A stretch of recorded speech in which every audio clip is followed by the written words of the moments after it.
اعوذ باللہ من الشیطان الرجیم، بسم اللہ الرحمن الرحیم۔ ناظرین، ہم بیان کر رہے ہیں سورۃ الانعام کی فضیلت۔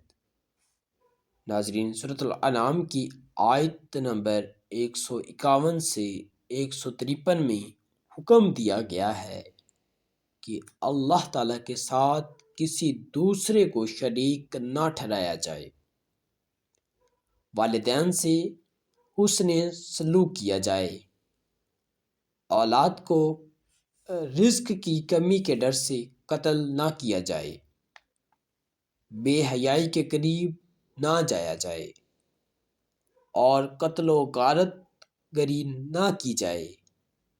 یتیموں سے حسن سلوک کرنے کا حکم دیا گیا ہے اور ان کا مال کھانے سے منع کیا گیا ہے۔ ناپ تول کو پورا کرنے اور ہر معاملے میں عدل و انصاف کرنے کا حکم فرمایا گیا ہے۔ ان احکام پر عمل کرنے والے کو صراط مستقیم قرار دیا گیا ہے۔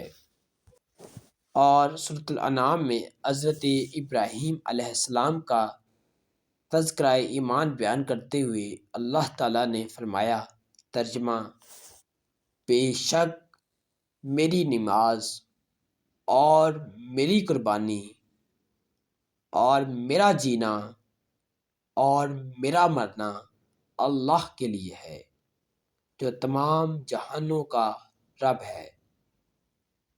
سورۃ الانعام آیت نمبر 162۔